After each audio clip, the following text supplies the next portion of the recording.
Então vamos lá, dando continuidade, né, às nossas correções. Agora vamos para algumas atividades aí de Guerra Fria, né? Vamos lá. Pequeno passo para o homem, um salto gigantesco para a humanidade. Essa foi a frase, né, de Neil Armstrong quando ele dá os primeiros passos no território lunar.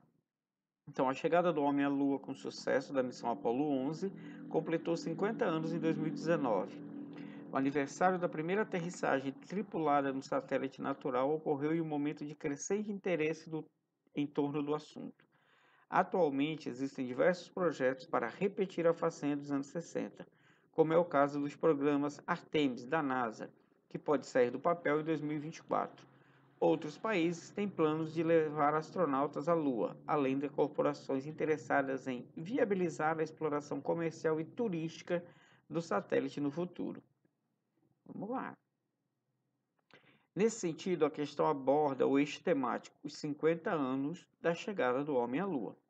A Revolução Industrial e as duas grandes guerras mundiais levaram a ciência, de uma maneira geral, e os aviões e os foguetes em particular, a um extraordinário avanço.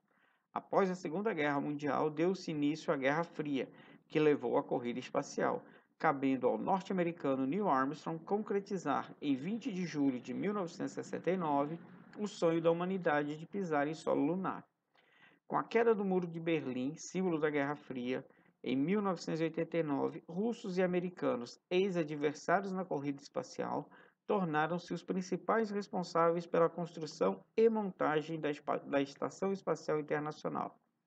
Na corrida espacial, não houve perdedores, a humanidade foi a grande vencedora, e desde então as portas do universo se abriram. Sobre o contexto da Guerra Fria, é correto afirmar que a Liga das Nações pode ser considerada bem-sucedida por ter conseguido manter a rivalidade pós-Segunda Guerra. Bom, a Liga das Nações, vocês lembram que ela foi criada no pós-Primeira Guerra, com o intuito de evitar que se houvesse uma Segunda Guerra. Então, ela não foi bem-sucedida nem no papel de garantir a paz, de garantir que não houvesse mais guerras. E em 1945, no pós-Segunda Guerra, a Liga das Nações vai ser substituída pela ONU. Os países antes unidos contra o nazismo, com o final da Segunda Guerra Mundial, viram reaparecer suas diferenças ideológicas. Olha, isso aqui pode ser. Por que que pode ser? Quais eram os países que se uniram contra o nazismo e que tinham diferenças ideológicas? Estados Unidos e União Soviética, capitalismo e socialismo. Bora seguir aqui para a gente ver o que acontece com as outras. A corrida espacial tinha o objetivo de estabelecer a superioridade bélica em relação à potência oponente, sem, contudo, usá-la para fins políticos. Não. A corrida espacial ela tinha o fim da questão da tecnologia, tinha a questão bélica, os desenvolvimentos, e sim, ela era usada para tudo, fins políticos, econômicos. O Muro de Berlim visava impedir um ataque militar das potências capitalistas. Não, o Muro de Berlim ele foi construído porque os Estados Unidos estava investindo do lado capitalista e muita gente que morava na Berlim Oriental, Berlim do lado soviético, no caso, né, começa a passar para o lado capitalista. Então o pessoal sai do lado de controle do socialismo soviético e começa a fugir para o lado capitalista. E aí os soviéticos passam um muro para evitar que as pessoas cruzassem de um lado para o outro. A conquista da Lua implicou em grandes investimentos por parte do governo norte-americano, não se convertendo em desenvolvimento para a sociedade em geral. Também não. Nós já podemos observar que todo esse avanço tecnológico, toda essa corrida espacial, corrida armamentista, satélites, tudo isso vai servir para a sociedade como um todo. Satélites, grandes meios de comunicação, transmissão de dados, eventos esportivos. Então, tudo isso que começou esse desenvolvimento lá com a corrida espacial, depois vai chegar nas nossas casas. Então, correto mesmo, letra B. Ok? Vamos para lá, vamos para 31. Nos momentos finais da Segunda Guerra Mundial, soviéticos e estadunidenses combatiam o mesmo adversário, os nazistas.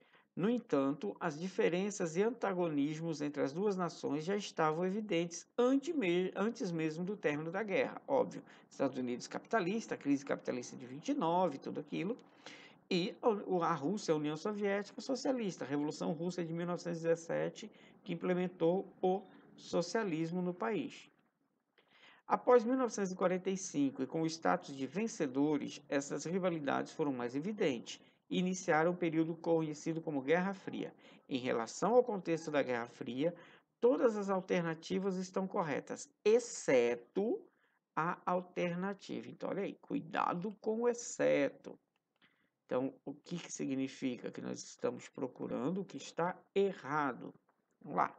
O Plano Marshall permitiu aos Estados Unidos emprestar dinheiro para a reconstrução da Europa, reativando a economia e reforçando a influência capitalista no continente europeu. Perfeito. Então, o Plano Marshall era o plano que emprestava dinheiro aos europeus. A União Soviética vai ter um parecido, que é o Comecon, que não é de emprestar dinheiro, é ajuda mútua. Então, os países da União Soviética, um ajudava o outro nas reconstruções. A doutrina Truman foi uma resposta soviética ao Plano Marshall? Não. A resposta soviética ao Plano Marshall foi o Comecon. A doutrina Truman, ela é uma doutrina onde ela tenta levar a ideologia capitalista para todas aquelas nações que estavam ali meio ainda, digamos assim, sem tomar nenhum partido. Então vamos lá, vamos convertê-la ao nosso capitalismo, vamos ajudá-la antes que ela se converta ao socialismo. Então aqui é a que está errada. O Pacto de Varsóvia foi uma aliança militar criada pela União Soviética e os países da Europa Oriental, em resposta à criação da OTAN. Verdade. Então, o lado capitalista cria a OTAN, a Organização do Tratado do Atlântico Norte. Em contrapartida, os soviéticos criam o Pacto de Varsóvia. Então, assim, o lado capitalista, o lado ocidental, se une em uma organização militar. A OTAN é uma organização militar. Vários países cedem soldados, armamentos, navios, aviões. A OTAN existe até hoje, para ficar lá de prontidão. Se tiver de novo qualquer problema militar, nós estamos aqui. O lado soviético vai e cria o mesmo sistema chamado Pacto de Varsóvia. Esse não existe mais. Para mostrar assim, olha, vocês têm armas aí, mas nós temos aqui. Qualquer problema, a gente se confronta. Vamos lá. O termo macartismo é uma referência ao senador Joseph McCarthy, que articulou o movimento nacional que perseguiu suspeitos de participar do Partido Comunista. Verdade. Esse é um movimento que eles chamam de caça às bruxas, fazendo relação, né, às bruxas da Idade Média. Então, não tinha essa história. Você não tinha direito de pensar. Se você não era a favor da política capitalista, você era comunista. Não, mas eu não sou comunista. Não, se você não é capitalista, você é comunista. Muita gente foi perseguida, não só nos Estados Unidos. Nos países de influência norte-americanos também houve perseguição. Então, onde tem a influência capitalista, quem é contrário é comunista. Então, a correta, letra B. Vamos lá. 32. Após o fim da Segunda Guerra Mundial, os governos dos Estados Unidos e da União Soviética foram os protagonistas de uma disputa política, militar, econômica e cultural de alcance global. A tensa rivalidade entre as duas superpotências e seus aliados dividiu o mundo por 4 décadas. Foi denominado Guerra Fria. Sobre esse período, é correto afirmar que... Vamos lá. A competição tecnológica esteve no centro da disputa da Guerra Fria. A construção de satélites, mísseis e redes de comunicação tornaram o mundo mais seguro e politicamente estável. Não, na verdade, assim, essa questão, essa competição tecnológica, essa competição, e tanto que a competição não era tecnológica, né? A corrida, no geral, era armamentista. E o mundo não estava politicamente estável, não. Era uma instabilidade muito grande. Alguém acenava para o capitalismo, se os soviéticos pudessem entrar para tentar introduzir o socialismo, fazia, e vice-versa. Os capitalistas tentando interferir nos países socialistas. E era sempre aquele clima de instabilidade constante. Será que vai ter uma nova guerra? A tensão militar ficou concentrada no continente europeu. Com isso, a América Latina, a África e a Ásia ficaram livres das ações intervencionistas de americanos e soviéticos. De modo algum.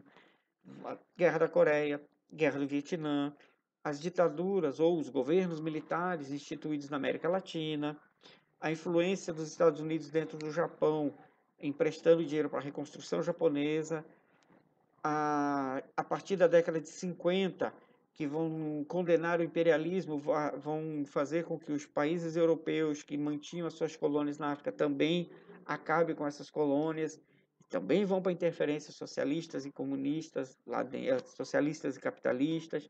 Então, não ficou restrito ao continente europeu, não. Essa tensão ela vai para o mundo inteiro. C. Os arsenais de bombas atômicas eram o ponto de equilíbrio da Guerra Fria. Isso é verdade. Porque cada vez que um dizia que tinha uma bomba, ou cada vez que um fazia um teste nuclear, o mundo inteiro já ficava com medo. Aí, de repente, o adversário fazia outro teste, mostrava outra bomba, aí o outro lado... E aí, quem não estava no meio dessa briga, também preocupado. Porque se eles começassem a se atacar com mísseis nucleares, a radiação ia se expandir. Não tinha como ficar livre. A capacidade de destruição mútua fez com que Estados Unidos e União Soviética evitassem um conflito direto. Perfeito. A questão de eram tantas armas de destruição em massa com imensa potência que eles acabavam ficando com medo de um atacar o outro e os dois serem destruídos.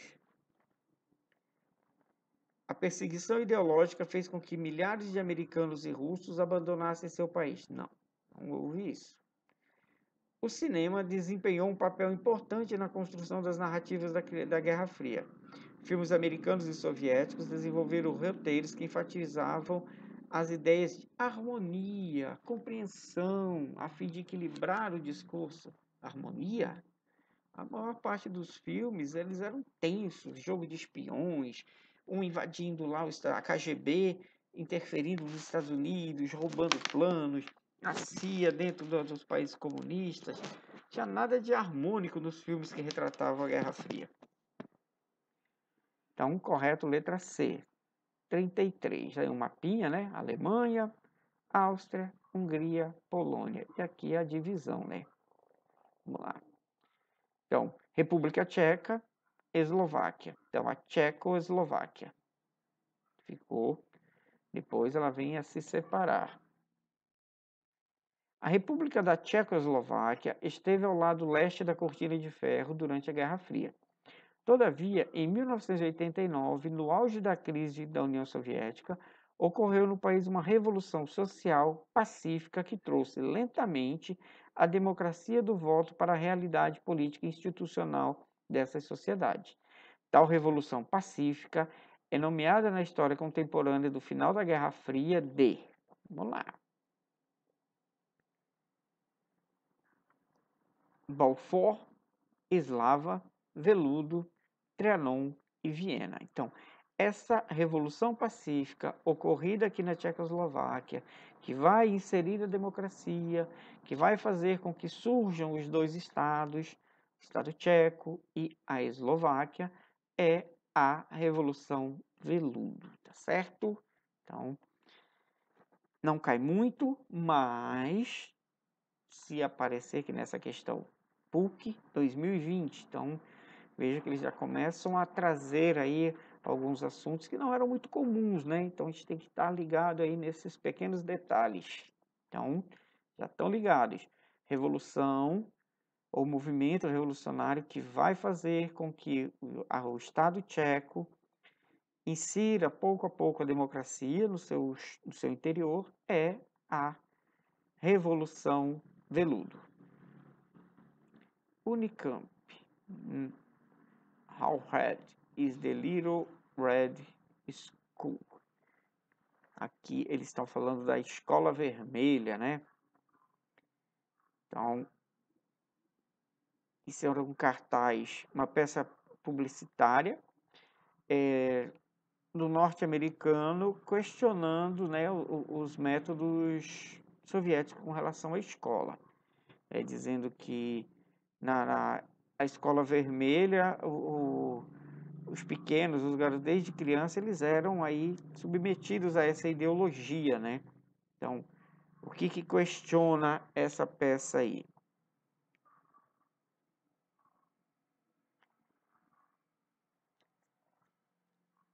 Questiona que se a Opa, vamos lá. Questiona se aquele seria o melhor momento para os pais estarem cientes das ameaças fascistas.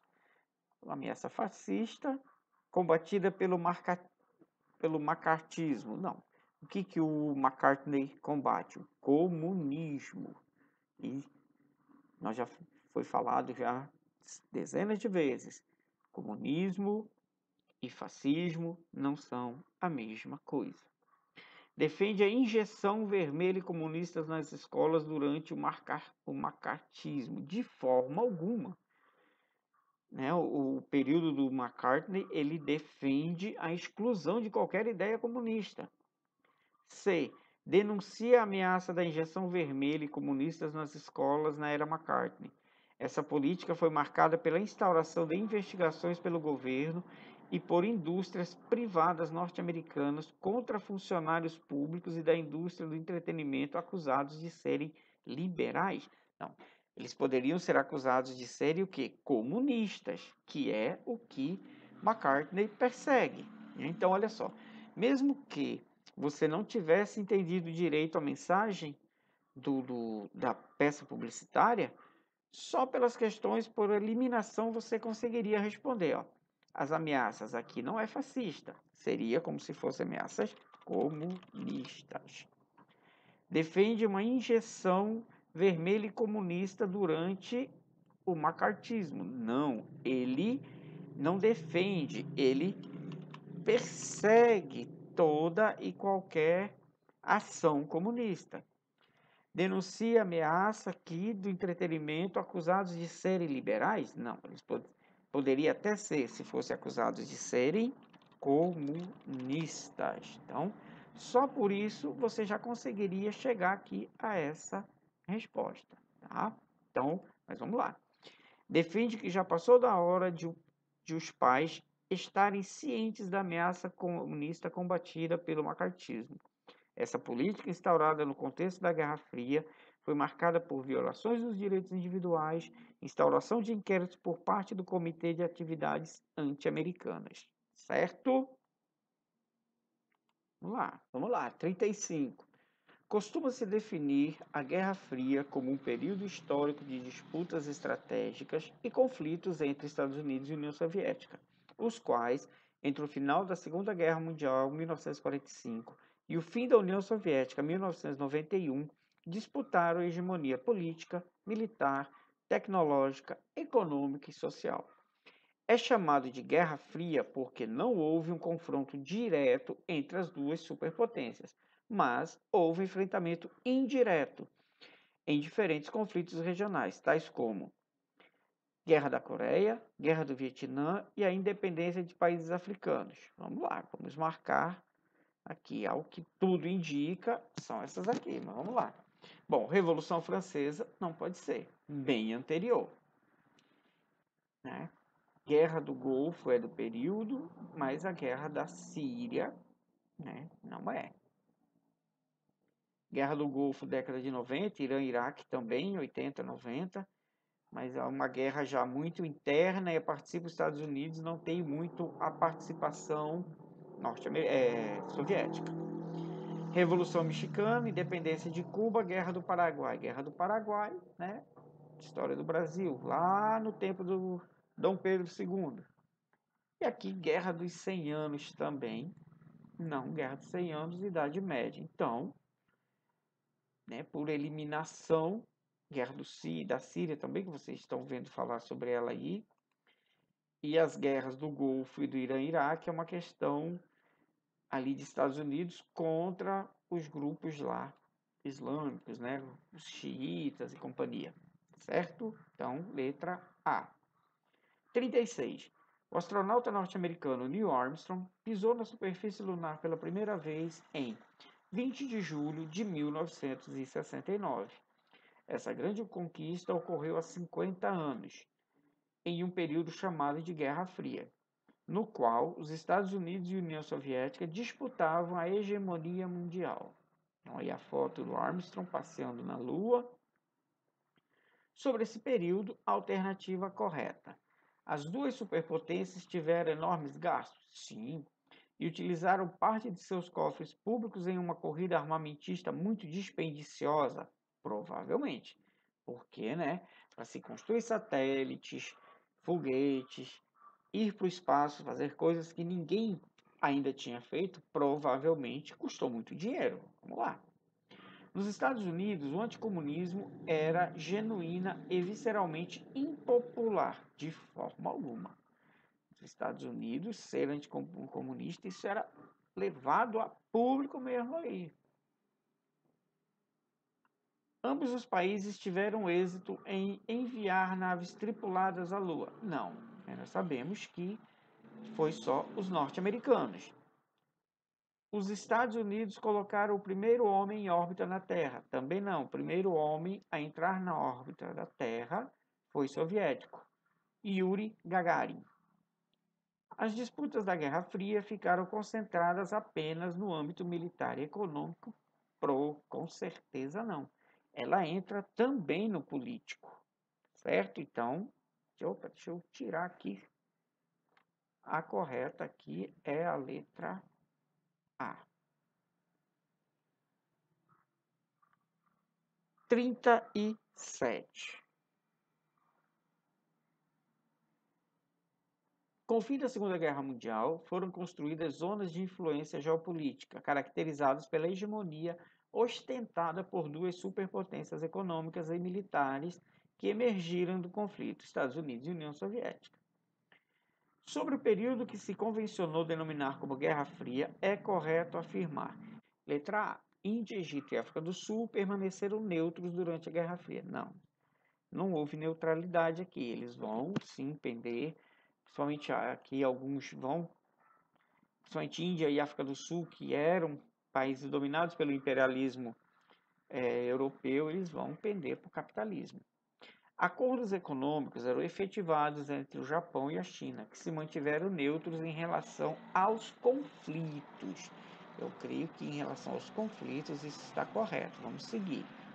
Nos anos 50, Estados Unidos e União Soviética assinaram um pacto para evitar a proliferação de armas nucleares. Não, eles continuaram o corre-corre deles.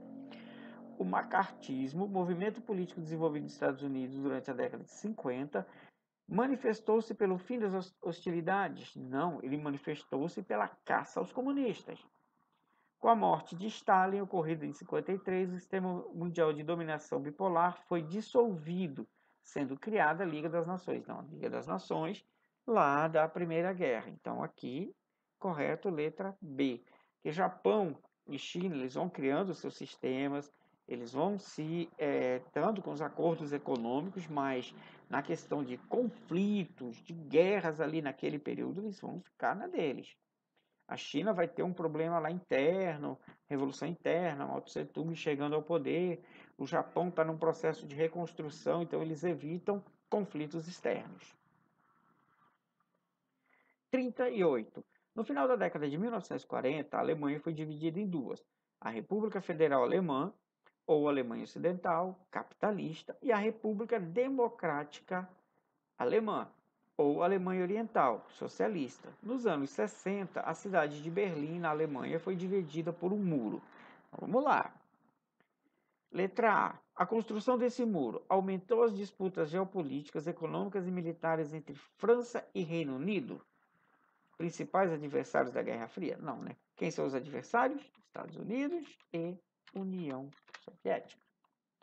Dividiu a Europa em dois blocos distintos: a Europa do Leste, aliado dos Estados Unidos, a Europa do Oeste, da União Soviética. Também não. A maior parte do leste europeu fica dominado pelos soviéticos. Então, esse leste aqui, podemos dizer que aqui seria União Soviética. separou fisicamente as Alemanhas e foi construído para impedir o contrabando de livros e armamentos entre os lados ocidental e oriental. Não, não separa fisicamente, é uma divisão dentro da cidade. A Alemanha já estava geograficamente dividida e é construído para evitar que pessoas fugissem, principalmente do lado socialista para o lado capitalista. Reforçou a divisão da cidade de Berlim em dois lados distintos. Tinha a intenção de coibir a fuga dos alemães orientais para a Alemanha Ocidental. Perfeito.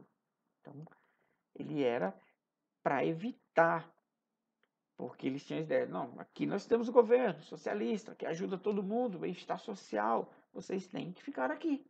O que você vai fazer lá do outro lado? E como muita gente começou a ver a reconstrução do lado socialista, corre para o outro lado. Aí eles passam o muro. E não é só a construção. Eles constroem o muro e montam guaritas, ficam guardas lá armados. Era comum no meio da noite pessoas tentarem passar, algumas áreas mais isoladas, que nem tudo era construção de concreto, algumas áreas eram cercas, então havia algumas tentativas de passar. Muita gente morreu tentando passar. 39. Uma ínfima minoria, já excepcionalmente munida de poderes, de propriedade, de privilégios, considerados implícitos, detém de ofício esse direito. Quanto ao resto da humanidade, para merecer viver, deve mostrar-se útil à sociedade, pelo menos aquela parte que a admira e a domina. A economia, mais do que nunca, confundida com o comércio, ou seja, a economia de mercado. Útil aqui significa rentável, isto é, lucrativo ao lucro. Então, vamos lá. Com base nos conhecimentos históricos sobre a economia mundial, as considerações de Viviane Forrester assinale a alternativa correta. As práticas toyotistas foram incorporadas pelo modelo econômico neoliberal para potencializar a produtividade do trabalho. Bom, ele não fala nada sobre isso, mas nós sabemos que sim, que o toyotismo ele vem ser colocado no intuito de melhorar a produtividade, porque o que dizia o toyotismo? Que cada pessoa dentro de uma empresa, dentro de uma fábrica, tinha que conhecer todos os setores da linha de produção. Tá? Enquanto no Fordismo, na linha de produção, o cara ficava parado lá igual o Chaplin, fazendo só uma coisa o dia inteiro, a vida toda. No Toyotismo, não. No Toyotismo, eles diziam que a pessoa tinha que aprender de tudo. Por quê? Alguém falta, alguém adoece, está sobrando no setor, traz para cá. Todo mundo conhece todos os meios. A política econômica de Hegel, de estatização econômica, impediu os trabalhadores de escolherem livremente seus empregos. Não. Hegel ele trabalha a questão de tudo ser do Estado e o Estado fazer a organização. O Plano Marshall foi implementado pelos Estados Unidos para reconstruir sua infraestrutura econômica de indústria nacional devastada na Segunda Guerra. Não, não é a indústria nacional. Ele vai reconstruir a indústria europeia. O dinheiro vai ser emprestado para os europeus. Os Estados Unidos está num processo de reconstrução, tá? Ele passou pela crise de 29, até 39 ele estava se reerguendo, aí vem a guerra, ele entra, inclusive os primeiros anos da Segunda Guerra, os Estados Unidos ganha dinheiro com comércio, então no pós-guerra o Plano Marshall é para a reconstrução europeia. Glasnost, criada por Gorbachev na União Soviética, representou a salvação da bancarrota da economia soviética. Não. A Glasnost é a organização política, social. A perestroika, que é a abertura econômica. Então, então são os dois movimentos de Gorbachev, a perestroika e a Glasnost. Tá? O que é ligado à economia é a perestroika. Mahatma Gandhi, ao fiar o algodão para produzir seu próprio tecido, incentivou os indianos a participarem do mercado britânico. Não. O Mahatma Gandhi ele é um ícone na libertação dos indianos da dominação britânica. Então, correto, letra A. Vamos aí por um verdadeiro ou falso. Vamos lá. Em 1968, os jovens foram protagonistas de manifestações em diferentes países, como França, Estados Unidos, Tchecoslováquia, México e Brasil, com rebeliões que expressavam vários e diferentes ideais. Sobre as manifestações de 1968, atribua verdadeiro ou falso. Nos Estados Unidos, os jovens se colocaram contrários à Guerra do Vietnã, na geração que ficou conhecida como Flower Power. Sim, aqui, verdadeiro. Então, todo aquele movimento hippie, o Faça Amor Não Faça Guerra, aí vai ter lá o movimento do rock, o Woodstock, então tudo aquilo é a guerra, esse movimento na década de 68, 70, contra a Guerra do Vietnã. Tá? Poder das flores. Na Tchecoslováquia, durante a Primavera de Praga, os jovens insurgiram-se contra o poderio soviético, reclamando, dentre outras coisas, por mais liberdade individual. Também é verdade. Então, a Tchecoslováquia ela vai lutar pela sua independência, por sair desse domínio soviético, porque os países que estavam sob domínio soviético tinham que seguir às riscas todas as doutrinas do socialismo, ok? A descoberta da pílula anticoncepcional impulsionou a ideia de amor livre e a roupa unissex passou a caracterizar o jovem. Também é verdade.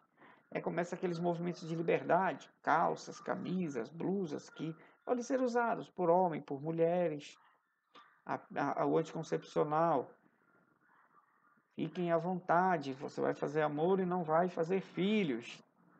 Então, essa ideia, principalmente desse movimento hippie da década de 60, 70. Em São Paulo, estudantes da USP invadiram o Palácio do Governo exigindo direta já. Bom, olha só, direta já, 1984, 85, tá? Então, nada a ver aí. Os jovens lutaram contra as drogas químicas, apontando que eram produtos da indústria capitalistas criados para aliená-los. Não lutam contra essa questão de drogas, até muito aí no movimento, né, hippie, esse movimento de liberdade, havia a ideia de se liberar, principalmente o uso de maconha e algumas outras coisas aí.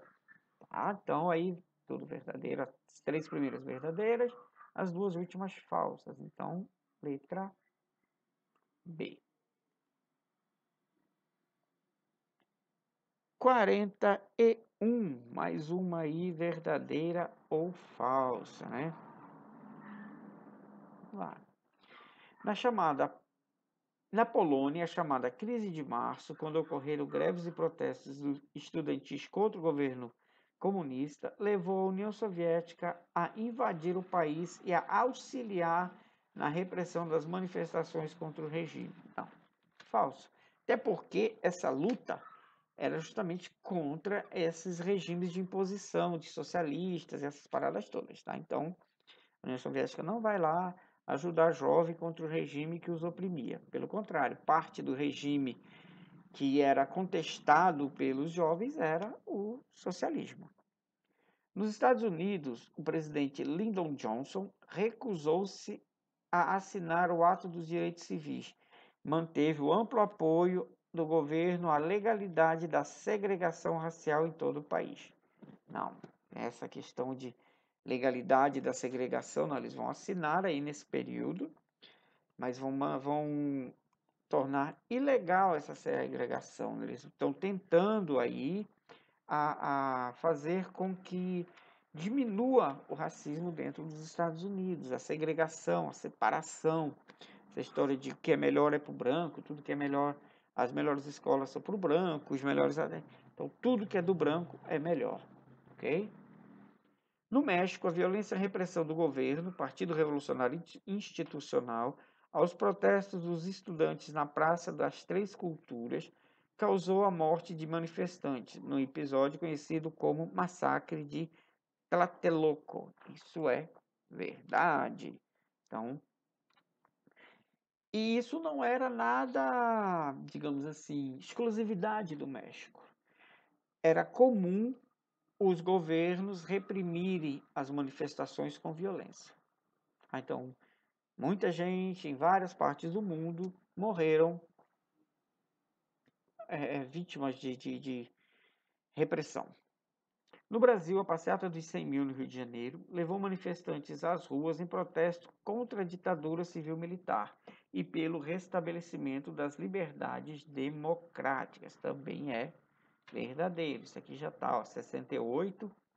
Foi 4 anos após aí o início do governo militar, né, os governos dos generais, que durou 21 anos. Iniciou-se em 1964 e só terminou em 1985. Tá ok? Então vamos aí para a letra D de dado.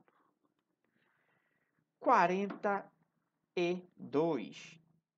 Em um zoológico, satisfazem-se as necessidades materiais básicas, mas não se pode sair da clausura. Nessas circunstâncias, muitos animais suspiram por voltar à selva. Sem dúvida, esquecem ou nunca souberam que o mundo da selva é cruel e que poucos ali sobrevivem decentemente, e menos ainda são os que triunfam. Além disso, durante o período da grande transição, as vantagens dos zoológicos são subestimadas e as da selva exageradas. Considerando o processo de declínio do mundo socialista, o texto sugere que os problemas sociais observados nos países do antigo bloco socialista não seriam solucionados com a simples transição para o governo capitalista. Que provavelmente, né? Não é só passar para o capitalismo, tem toda uma transição, todas aquelas empresas que são estatais, têm que ser privatizadas, as empresas que assumirem o comando vão ter que reorganizar a estrutura administrativa, contratar, criar leis trabalhistas, então é todo uma reestruturação econômica para se garantir aí o bem-estar social, o restabelecimento dessa sociedade. Glasnost, em sua proposta de transferência política, deixou nítida a superioridade técnica e social gerada pelo capitalismo em comparação ao socialismo. Não, ela não deixa isso nítido, essa questão de superioridade. A grande questão da Glasnost é que eles queriam deixar livre cada país seguir o seu caminho. A Rússia seguiu o caminho dela e deixar aqueles países que eram submetidos, muitas vezes, contra a vontade aos regimes socialistas, que cada um buscasse o seu caminho. Quem quer ser capitalista, seja capitalista. Quem quiser ser socialista, que seja socialista. Havia, a partir da perestroika, esperanças de que o mundo sucumbisse à estabilidade econômica e social promovida pelo socialismo utópico. Não. A perestroika era justamente para abrir o comércio. Tanto que, com a abertura, logo em 1985, McDonald's e Coca-Cola abrem filiais. Né? O McDonald's abre filiais dentro de Moscou e a Coca-Cola é o maior símbolo, né, do capitalismo norte-americano, juntamente com os sanduíches da McDonald's, vão ser vendidas. Então, era só uma questão de liberdade econômica. A democracia e a liberdade típicas do mundo capitalista promoveram a superação dos problemas de ordem social. De forma alguma, né? Nós sabemos que a democracia e o liberalismo não tem nada a ver com a questão do superar problemas sociais. Problemas sociais existem e o que vai fazer com que eles sejam solucionados são bons governos. Mas isso não impede de que países ditos de primeiro mundo, desenvolvidos, tenham problemas sociais. Porque senão, você não veria pessoas dormindo nas ruas dos Estados Unidos, você não veria bairros pobres, periferias e tudo mais, tá certo? E o elevado padrão de vida e igualdade social e a democracia garantido pela estrutura socialista? Não. Elevado padrão de vida e igualdade social? De forma alguma. Até porque, né, o estilo socialista ele igualava muitas pessoas, mas igualava muito lá embaixo. Então não havia assim uma prosperidade, as pessoas não tinham uma vida econômica muito boa, eles tinham garantido ali educação, saúde, mas fora isso, eles não tinham muito retorno não. Então, correto aí mesmo a letra A. Tá certo? Então, é isso. Por hoje nós vamos ficando aqui, né, com essa partezinha aí da Guerra Fria. Em breve voltaremos com mais questões de Guerra Fria, mais questões de Segunda Guerra, para tirar todas as dúvidas aí de vocês, tá certo? Valeu, galera. Até a próxima.